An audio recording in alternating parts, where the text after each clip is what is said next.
Hi, this is Dr. Stephen with Outclick Magazine. We want to say happy holidays, Merry Christmas, Happy New Year, and all the great holidays to everyone this year. Today, we're excited to bring to you Chris Ruggiero, and I've been practicing his Italian name as we were chatting before. He's going to be coming to the Meisner Park Culture Center this Friday, December 31st, 2021 at 7 p.m. Chris, welcome to today's program. Hi, Dr. Steven. Thanks for having me. The pronunciation was perfect. Good, good. I interviewed, we did an interview of an Italian movie writer, and I worked so hard to get his name right, and I think I got it. So I'm from Kentucky. Between my Kentucky accent and your Italian accent, this should be a fun time. Yes, for sure. Chandler's going to pull up your website some, but before we get to that, tell us just about you, kind of about your music and your style. I always ask, if someone's not been to your shows before, what can they expect? Well, I'm 22 years old, and I happen to have an affinity and real love for the music of the 50s, 60s, and 70s. So my show basically is full of songs from that time period, but with my own unique twist on it. And basically, there's songs that everyone knows from age 20 to 80, songs that have been in movies, songs that have been in TV shows. And a lot of the arrangements in my shows were done by Charlie Colello, who also arranged most of the hits for Frankie Valli in the Four Seasons. He arranged Sweet Caroline for Neil Diamond and so many more songs. And so that's basically what my show is full of, and just vintage rock and roll. Okay. And I tell people, so I went to church. I got my start in church music and handbells and organ. And I'm an old man when it comes to church music because I love the organ and I love that style. How did you get started in music, Chris? Well, for me, it was kind of like a baptism by fire, to tell you the truth. When I was 17, I had a friend tell me about this production company that was looking for younger singers singing the older music. And I sent in a video to this company. And a couple days later, I got a phone call to do a show in Asbury Park, New Jersey. And I don't know if I wasn't paying attention or I forgot something, but I got there, and it turned out that there were so many stars from the 50s and 60s at this show, and the whole thing was being televised on PBS television, which I had no idea about until I saw a million cameras when I showed up. And the next thing I knew, I was on stage singing, and it was the first time ever for me singing on stage with a live band in my entire life. And I was 17 or 18 at the time, and from then I just started getting more and more phone calls to do shows. And that's basically the story there. But I got into this so-called older music through my grandfather. He sang on the street corners of the Bronx, New York. And one day he was playing a CD in his car of a group called Larry Chance and the Earls. And I heard the song on the radio, and that was it. I just fell in love with this type of music. Mm, mm. Now, if you could sing with one person or one group, living or dead, I'm a pop quiz.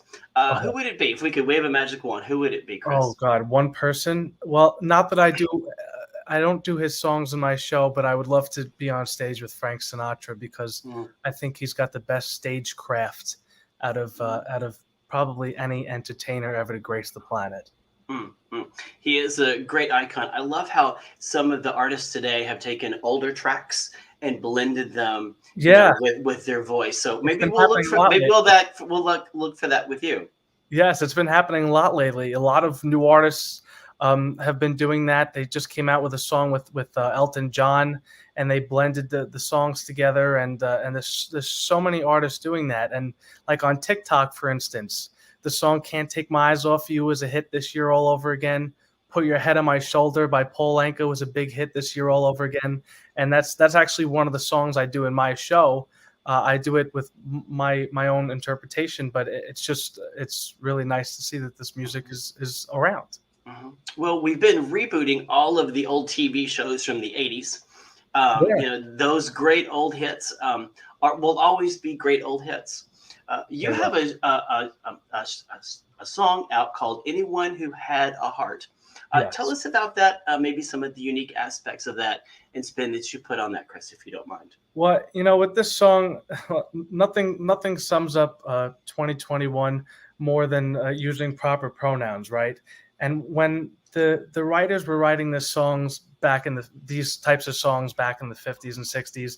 I don't think they were thinking really about opposite sex couples or same sex couples and whatnot at all. And certainly when Hal David and Burt Bacharach wrote this song, "Anyone Who Had a Heart," I don't think that they were thinking about that at all. And actually, it's a couple of females that recorded it, Cilla Black and Dionne Warwick. They recorded the song, and the lyric was "Take me in his arms and love me too." And you would expect that when a male went to record this song, they would change those lyrics to "Take me in her arms and love me too." And actually, a male artist did record the song, and it was Luther Vandross. And of course, he did change the lyrics to the word "her." But we all probably know that that wasn't really the lyrics he was thinking, the words "her." And so I figured, since it's been flip-flopped the song so many times, and they changed it to his and her and whatnot, I thought lyrically, why should this song be accessible or relevant to only one type of listener, you know? Mhm. So I changed the words to "Anyone who had a heart would take me in their arms Oh. and love me too." Hmm. And so that's why this song is a little bit different than the rest. And that's what I did with it, so that it suits everybody. It's a song that speaks to everyone, and as you said, it's in the language of that we're taught today. That's amazing, Chris. Of course. That's amazing. That's amazing. And you've been traveling around the country. Now, I'm a little offended because I don't see Kentucky on the list. Were you in Kentucky? Because I'm from Kentucky, and if I not, haven't you better been get a trip planned. Go I ahead. haven't been to Kentucky yet, but I don't see why we can't go to Kentucky. Why not? My parents would love your style of music. They listen to that all the time in the car. They would absolutely love it, and they would come. Well, I would love to have them at a show, and I'd love to have you at a show. And one of the greatest things for me with traveling has been that I've been able to travel and meet so many people and touch so many people's hearts. And what's really been amazing for me is to see so many people that I've gotten to know on Facebook over the last year, and finally get to meet them in person and hear their stories and realize, which I'm shocked and never realized this could happen, but realize how much I actually could mean to them. And after each show, I get a few people at least that come up to me and tell me how much I mean to them, and the music I sing means to them, and how during a time, especially over the last year, how much it's helped them just be happy and start their day. And so I've basically I've started relationships with these people, and I feel like they're part of my family now, and it's just the most incredible thing for me, because I'm a family person and I'm a real people person. So just the thought that I could touch people and reach out to them and put a smile on their face is just, it's unbelievable for me. That's amazing. And when performers and artists connect with the audience, it Mhm. is such a different performance when they connect Oh in a yeah. way like that. You can feel it in the performance. Uh, Yeah, well, for sure, and that's, I love to sing just like every other singer likes to sing, but I guess the difference with me is that I love to sing because I just love to look out into the audience and see that little twinkle in their eye and know that I took them back to a different place and a whole nother time. And my favorite part of the show is going out into the lobby and just meeting people, you know? oh, fun. So, You've been busy this year too with some CDs out. Chandler's always helping us in the background. We're going to yes. pull up your website if you want to tell us about. Did you have 3 CDs out this year? Yes, we have 3 full CDs. There's Okay. 12 songs on each CD, and we have a LP out as well with 4 songs on it. I did a duet with a singer named Don Daneman. But one of the CDs, basically the first one we worked on, is called an EP. Excuse me, not LP. What am I saying? Um, Sometimes the brain doesn't work right. That's probably all the time for me. Never mind. But about the CDs, the first CD that I came out with is called Time Was.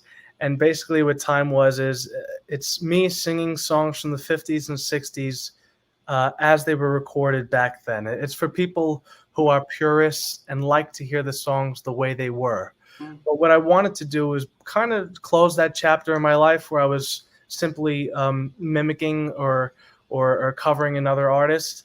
And I came out with another CD called I Am Chris Ruggiero. which is basically exactly like the title sounds.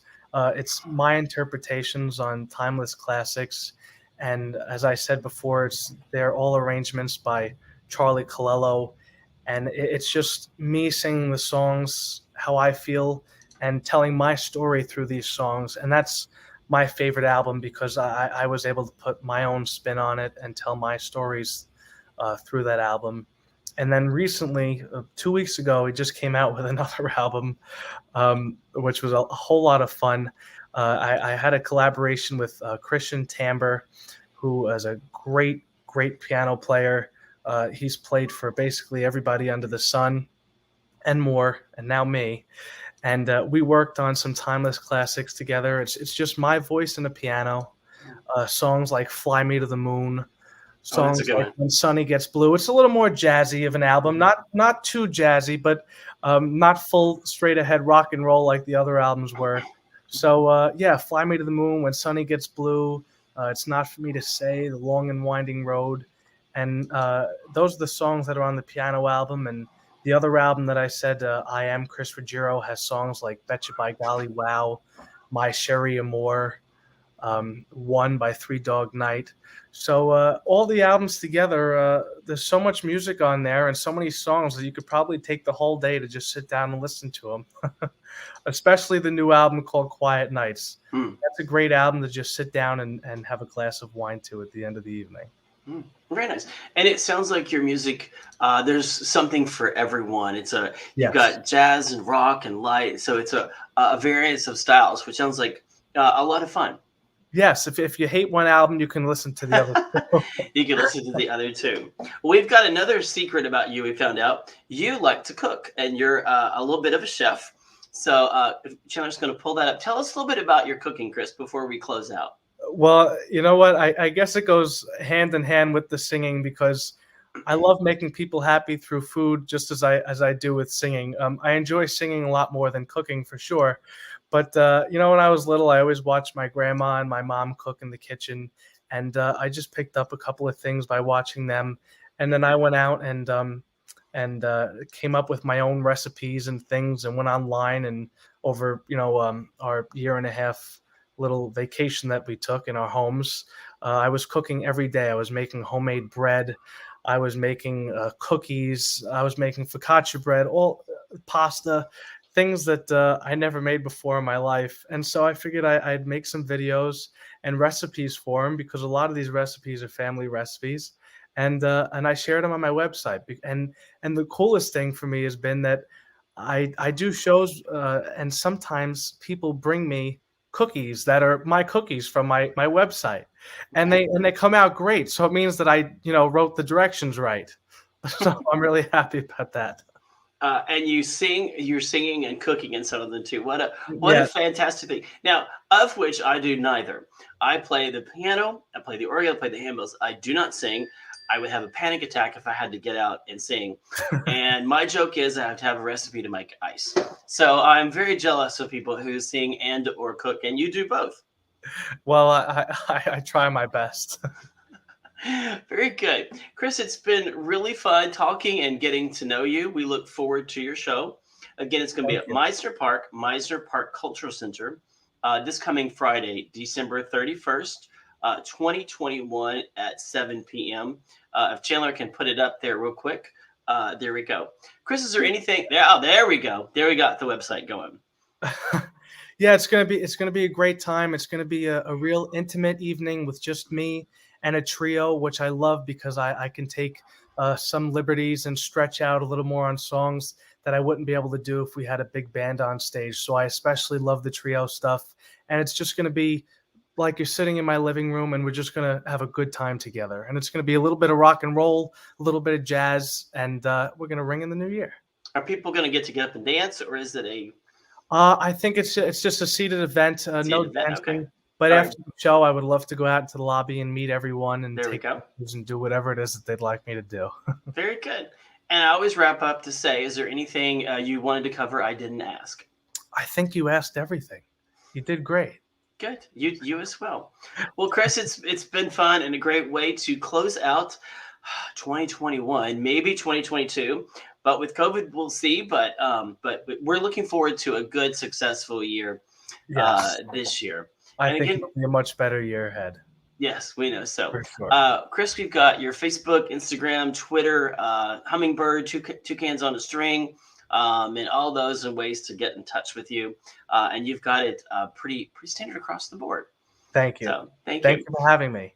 Absolutely, it's been a joy and a pleasure. And again, we are outclick.com, outclique.com. And everyone, stay safe. Have a very happy new year, and we look forward to seeing you in 2022. Thank you. Happy New Year. Happy